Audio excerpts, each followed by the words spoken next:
It's a sunny spring day. There's a tune wafting on the breeze. You know it, but you can't quite name it. You just know it reminds you of a time when you were happy, and so you follow it. You tramp across streets, through meadows, down hills, up hills, through the woods, following that tune. And you finally reach it. You come to a place where it originates. In the glow of twilight, there is a fire, a campfire glowing blue-white in the center of a clearing in the woods. And there, at the fireside, a skeleton lowers the flute from its non-existent lips, turns and points a bony finger in your direction and says, "Gotcha." And just like that, though you weren't planning on it, you are in the infinite inning.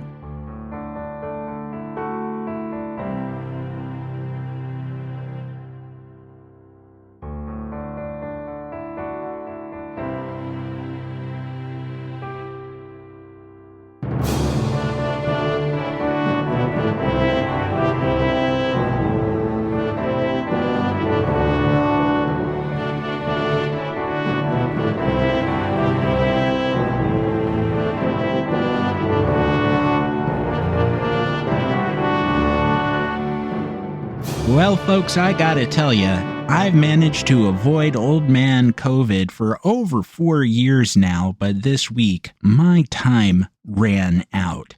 I'm on the good side of it, believe it or not, as I'm recording these words, but because I was pretty much bed-bound and bedroom-bound for the entirety of the week, I didn't have any time to research or write anything to share with you this week. I was too busy just hanging on to the bed for dear life. That was, without a doubt, the worst e-ticket ride that I've ever been on, and I think doing it once is plenty for me. I will say a few words, though, and let me just begin with this before we get to the baseball of everything. We are not going to be here long because I haven't been upright for very long, and I'm not sure I can stay upright for long enough to record a full infinite inning. Even if I just vamp away, I wouldn't want to waste your time. But I will say this, all those anti-vax geniuses who have done their own research, we were talking about that kind of person. Was it just last show? Last show seems an eon ago for me now. But they say, it's just the government trying to put things in your body. You don't need any of that. It's no worse than a bad cold. Those people must have colds that are unlike anything that I've ever experienced, because my colds typically come with the sniffles, maybe a mild sore throat, even a bad sore throat, a fever of 99 or 100. At no time have they been accompanied by a high fever and a headache so severe that if you had told me that my cranium was wedged between the Incredible Hulk's butt cheeks and he was squeezing with all his might, I would have believed you. I really thought there was something inside trying to get out or something outside trying to get in with incredible force. I could not sleep. I could not eat. I could not watch TV. I could not read. And for someone who loves to read as much as me, as much as I do, if you said to me, oh, well, I guess you're going to have to be locked in your bedroom for 5 days. Well, I've got a lot of books in there. I've got a lot of reading I could catch up on. But no, I was appropriately Burgess Meredith in the Time Enough at Last episode of The Twilight Zone. You know the one where everyone else dies and he's left with the books, but then his reading glasses break. I was like that. It was like my consciousness was experiencing a repeat blue screen, and I would get about 3 words into whatever it was I tried to read, from a history of World War II, a newish one, to be fair to me, or some old Peanuts collections. 4 panels, about 20 words total. Maybe you can handle that. No, I'd get about as far as, good grief, signal offline. I've had every vaccine booster.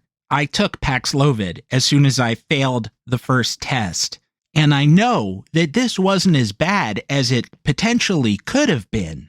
And of course, I know that for over 1 million Americans, it was as bad as it could have been. And my heart still goes out to them because I think a great deal of that was preventable, as we've discussed at length here on the show over the course of the pandemic. It just happens there's a new variant going around, KP.2, I believe it is. They call it flirt, which is like calling Hitler huggy. My point being, I'm not trying to be a sob sister here. I know that I got off easy compared to so many, many others. I'm saying it was still miserable. And you take this thing for granted at your own risk, because had I not had all those protections, had I not developed some partial immunity, well, I would have been in trouble. And to each and every person who made that experience possible by being so disinterested in leadership that when the virus first appeared on these shores, they simply tried to wish it away and say, no, it's going to vanish. It's all going to end. It's going to, the blue fairy is going to wave her magic wand and it will be gone. And then they were so afraid of looking bad by admitting the extent of the problem that they politicized things like wearing masks and getting the vaccines, as opposed to, at the outset, having said, look, there's an invader on our shores. We've all got to pull together to repel it. And hey, let's not be naive. I mean, this thing swept the world, and there were countries that did better than some others, but all suffered. Yet we could have done better than we did. We could have saved a lot of people, particularly the old and the vulnerable, instead of functionally throwing them into the flames. The course of the last 4 years would have been different, including who shows up at Thanksgiving this year and who's in a cemetery on Thanksgiving, not to mention every other day of the year on to the end of time. If that approach had been taken, if we had been more unified in our response, instead of turning it into yet another us and them culture war issue. Some leaders feel like they missed their time. Theodore Roosevelt romanticized war, wanted to be a wartime president, got roughly 1900 through 1908. Instead, was a quiet time. He did get to broker a peace, ironically enough, in the Russian-Japanese War, and won a Nobel Peace Prize for that, which is one of history's great ironies. So you know what? He went and created the national park system instead. That's a better thing in a lot of ways than getting a bunch of young men killed for no particular reason. Your war comes in a lot of different shapes. You may not recognize it at the time if you're interested in leadership. Turns out that that was his, or one of his. And for the right leader in the right place, an invasion of bacillus, of viral particles, that might have been his war or her war. They might have rolled up their sleeves and stepped up to the plate on that. You may be familiar with Joseph Campbell's idea of the hero's journey. It's worth reading about if you're into mythology, because he identified a kind of common template that all old stories follow, and a lot of modern stories follow too. I mean, George Lucas pretty much took this. George Lucas obviously had a lot of influences in Star Wars. That thing is a kind of a meat grinder or a meat grinder's output. As good as it is, I'm not saying it critically, a lot went into that. And Campbell's structure is part of it. This is not an original observation on my part. People commented on that going back to whenever the thing came out, 1977, right? And step one is the call to adventure, in which the hero, a farm boy, a haberdasher, I don't know where that word came from, but let's say a farm boy, let's say a moisture farmer on Tatooine is told by Obi-Wan, by his elderly mentor, hey, you've got to help me rescue this hologram princess thing that came out of this trash can. And then part two is refusal of the call, where initially the hero says, no, I've got too much going on at home, or mom wouldn't want me to, or any of the above. And as you know, in Star Wars, Luke initially says that. And as I was lying there, alternately shivering and perspiring, not to give too much detail about the process of the whole thing, I kept thinking, sometimes a leader hasn't gotten the call to adventure yet. Just because they won their election in one sense or another, they are still sitting there waiting to be actualized, waiting for the thing that they are meant to do. And here, Mr. Virus knocks on the door and says, I'm going to wreck your kingdom. And the hero says, no, I've got too much other stuff to do. I've got executive time. I'm too busy because there are shows to watch. And in terms of Campbell's step 3, whatever gets Luke off his butt and out the door, well, our story, our national story, has yet to get to part 3 and never will, because that ship has sailed. That conversation never happened. And so all those people never went on living. With the possible exception of James Buchanan, it's hard to think of another president in American history, whether among the group commonly thought of as good presidents or the ones considered less competent, to be kind about it, that was presented with, "Sir, here is a clear and present danger to the nation. Do something." And even if what they did was wrong-headed, like, say, Thomas Jefferson's embargo of trade with Europe because the British and the French kept stealing our ships, basically, even if it was dumb, at least they tried something. Thomas Jefferson didn't say, "The British and the French are just you're going to wake up one day and they'll be gone." If you went to a doctor for any illness, not just COVID, and the doctor said you're going to wake up one day and it'll be gone, and that thing turned out to be more enduring than anything this side of the common cold, you or your heirs will end up suing that guy.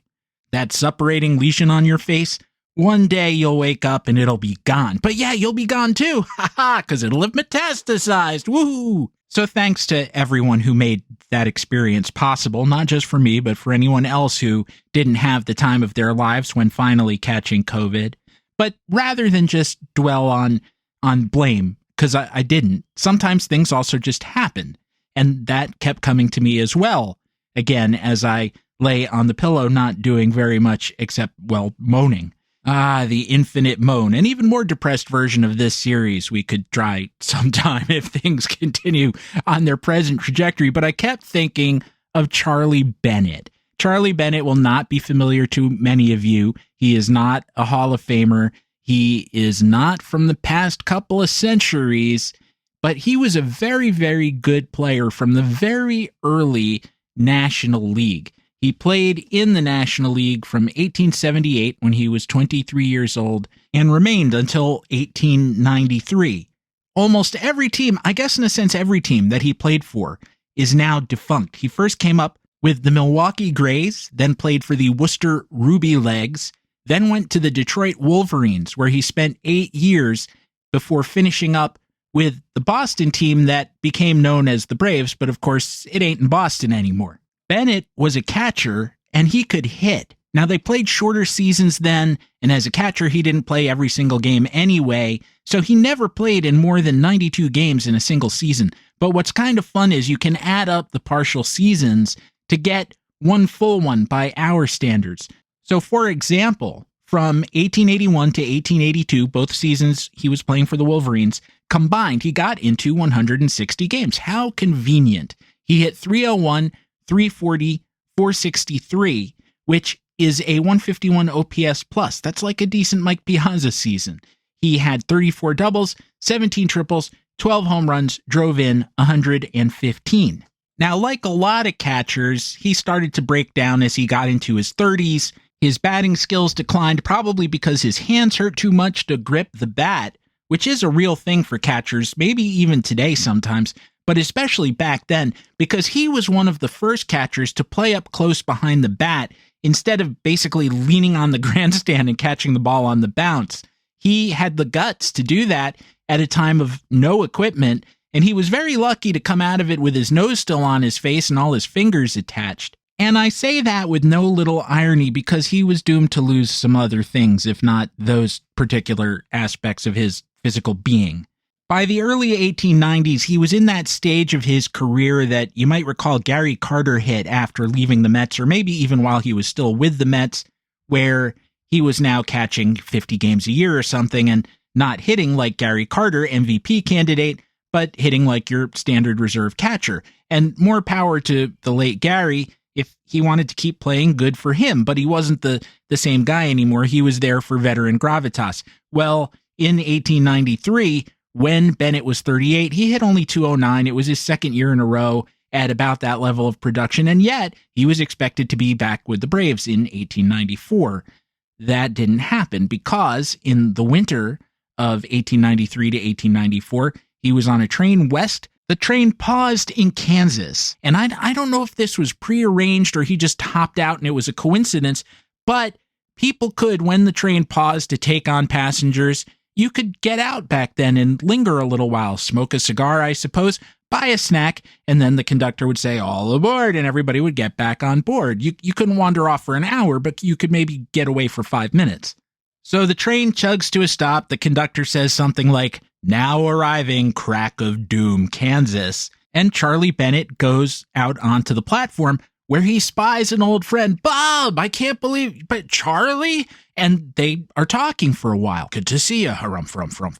And I suppose that Bennett kind of nonchalanted getting back on the train. Now, you've seen this bit in so many old movies. I promise you have. The soldier is kissing his sweetheart goodbye on the platform. The conductor says, all aboard. The train starts pulling out, and the soldier, forcibly pulling himself away from the tentacle-like suckers of his girlfriend's face, now has to hustle to get on the train, which is already moving away. But it's building up speed slowly, so with a couple of quick steps, he's able to hop up to the door, grab the rail. This is what's known as catching out among hobos in the Great Depression, if you ever happen to run into one. They did it with the boxcars, not with the passenger cars, not having tickets, but you know what I mean. And then they swing themselves up. That was the scenario with Charlie Bennett having to say goodbye to Bob, although I don't think there was any macking involved. I think they just shook hands and he went to catch the door before the train sped up too much.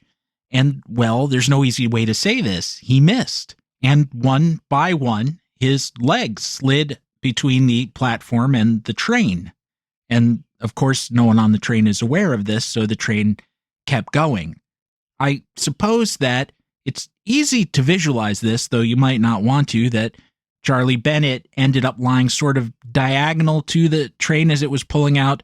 So the wheels cut his left leg at the ankle, I believe I have this right, and his right leg at the knee. I find myself wondering if after the handshake, Bob had stuck around long enough to see that happen and then lend a hand and comfort to his pal, or if he had been preoccupied and as soon as their hands disengaged, he thought, gosh, look at the time. I've got to get back to the office before they notice I'm missing. And he just sort of turned and spun out of there, not realizing that Charlie Bennett's life had just changed forever, and also that he might need some local contact to inform his family of his whereabouts. The good news is that they saved Charlie Bennett's life. Obviously, his ball-playing career was over, but he went on for quite a long time, and I think fairly happily. The bigger point, the reason I guess that I kept thinking of Charlie Bennett as the world spun, is that he didn't do anything to deserve what happened to him. He didn't do anything spectacularly, unusually dangerous or reckless. He did something that, in the context of his life and his time, was very common and tended not to involve lost limbs. Similarly, I did not go out seeking COVID. It found me. I didn't do anything bold or reckless either. It simply got to someone in my circle through no fault of their own, and they passed it on to someone else in my circle, and it just sort of swept around until I was the only one in the room who hadn't gotten it. And then, as Agatha Christie wrote, there were none. In the book of Job, one of the most famous passages is when Job's wife, seeing that he still retains his faith in God despite all the misery and misfortune in the world being piled upon him, says, "Are you kidding? Why don't you just curse God and die?" If you will forgive a very loose and possibly irreligious paraphrase, Job's answer is, come on, you know with God you've got to take the bad with the good. It's sort of a subversive answer because if you think about it, it just takes God out of the equation entirely, or it does functionally anyway, because instead of being your personal protector, which is the way that God started out, in this version, God deals cards, and he may deal you some nasty ones sometimes. And it seems like that whole theology could work just as well without a central figure in it at all. You could say, hey, we've got a kind of cosmic dice game going. We don't know who set it up. We don't know who's playing it, and we don't know why. We just know that there's a continual shaking of the cup, a rattling of the bones. They spit out some numbers, and stuff happens to you. That's how I account for Charlie's legs. That's how I account for my miserable week of COVID. But, cosmic dice game permitting, I'll be back next week with a full episode of Tales from Inside the Infinite Inning.